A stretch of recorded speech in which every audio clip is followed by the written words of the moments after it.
बहुत बहुत स्वागत है जनतन प्राइम भारत देखने वाले तमाम दर्शकों का। और मैं हूं आपके साथ फैज अहमद।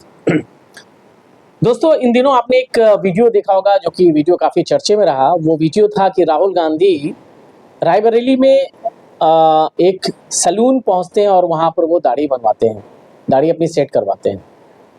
आपने देखा कि उस सैलून के अंदर जो शख्स उनकी दाढ़ी बना रहा था उससे उससे कई तरह से कई मुद्दे पर उससे चर्चा हुई। उसके काम को लेकर चर्चा हुआ, उसके एजुकेशन को लेकर चर्चा हुआ, और कब से काम कर रहे हैं, कितना कमा ले, तो ये तमाम ऐसे मुद्दे रहे जो आपने सुना कि राहुल गांधी ने उस शख्स से क्या बात किया। तो पहले तो आपको बता दें कि उस शख्स का नाम मिथुन है, जिसने उनके दाढ़ी बनाई थी। और दाढ़ी बनाने के बाद जो आपने सुना, लेकिन आपको ऑफ कैमरे की बात मैं आपको बताने जा रहा हूँ कि राहुल गांधी के जाने के बाद मिथुन ने क्या कुछ बताया। दरअसल राहुल गांधी रायबरेली गए थे, लालगंज में अपनी सभा को संबोधित करने के बाद वो वापस लौट रहे थे। तो रास्ते में उन्हें एक सैलून की दुकान दिखी और उन्होंने वहाँ पर रुके, और रुकने के बाद उन्होंने दाढ़ी बनवाई वहाँ पर। मिथुन ने बताया कि पहले तो उन्हें ये बात मालूम नहीं था कि वो एक उनकी दुकान के सामने एक बड़ी सी गाड़ी रुकी है, और रुकने के बाद वो सीधा उनकी दुकान पर पहुंचे। तो उसको ये मालूम नहीं था कि भाई ये कौन है, लेकिन फिर मालूम चला कि वो कांग्रेस के बड़े नेता राहुल गांधी हैं। और राहुल गांधी से उनकी जो चर्चाएं हुई, जो बातें हुई, तो आपने सुना। और इसके साथ ही साथ राहुल गांधी ने जिस तरह से बातें कही, और फिर आपने देखा कि उस शख्स ने जो है दाढ़ी बनाई राहुल गांधी की। और फिर एक बात को लेकर चर्चा फिर होने लगी कि राहुल गांधी ने तो दाढ़ी बनवाई, लेकिन क्या सैलून वालों को पैसा दिया भी कि नहीं दिया, वो वीडियो आगे का दिखा नहीं। लेकिन मिथुन ने ये बताया कि राहुल गांधी उनके कामों से काफ़ी खुश हुए हैं, और उनके काम को देखते हुए उन्होंने 500 रुपया दिया। ये बात मिथुन ने बताई।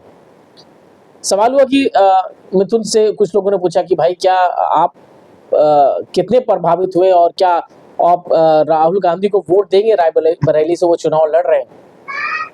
तो उन्होंने कहा कि वैसे तो मैं शुरू से कांग्रेसी हूँ, और बचपन से ही मैं कांग्रेसी हूँ, और हमारे पिता भी कांग्रेसी थे।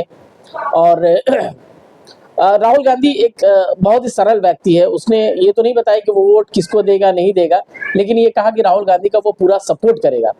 ये बात मिथुन ने कही। अब राहुल गांधी के जाने के बाद उसने बताया कि भाई अब तो मेरे दुकान में भीड़ होने लगी है, लोगों के फ़ोन आ रही है, रात 3 बजे तक मेरे पास कॉल आते रहा।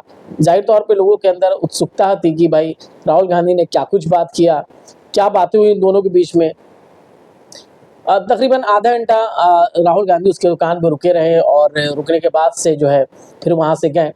अब उसके दुकान में भीड़ होने लगी है।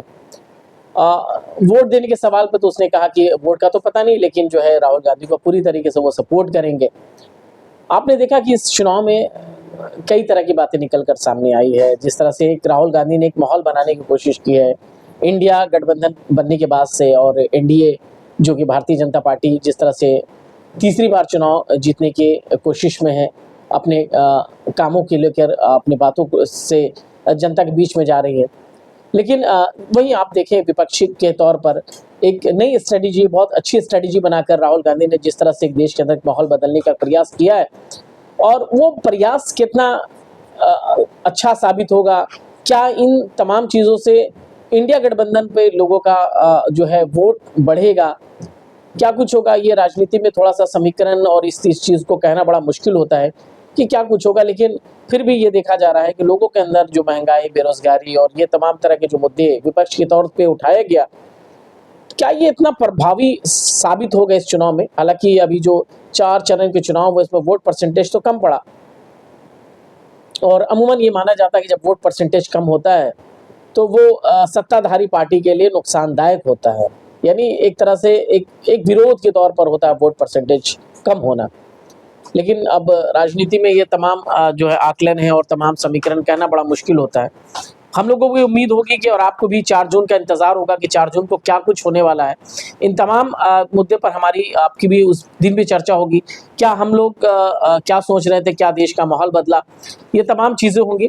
लेकिन आप भी अगर कुछ सोचते हैं और आपको भी लगता है कि क्या वाक़ई देश का माहौल बदल रहा है, देश में क्या सरकार बदलेगी, तो आप भी अपनी राय हमें कमेंट बॉक्स में दे सकते हैं, और आपकी जो प्रतिक्रिया होगी उसका हमें इंतज़ार होगा। और दूसरी चीज़ कि जनतंत्र प्राइम भारत आपके कई मुद्दों को लेकर आपके ज़मीनी स्तर से जुड़ा रहता है, वो आपके मुद्दों को उठाता है। तो आप भी जनतंत्र प्राइम भारत को जो है अपने सपोर्ट दीजिए, उनके इस चैनल को पूरी तरह से सपोर्ट चाहिए, सब्सक्राइब कीजिए, वीडियो को शेयर कीजिए अगर आपको वीडियो पसंद आया हो। तो फिर आपसे एक उम्मीद जुड़ेगी हमारी। हम भी आपके कई ऐसे मुद्दे होंगे जो ज़मीनी स्तर पर हमेशा उठाते रहेंगे और बेबाकी से अपनी बात को रखते रहेंगे। और फिर आपसे मुलाकात होती है एक नई सोच और एक नए वीडियो के साथ। तब तक के लिए दीजिए इजाज़त। नमस्कार।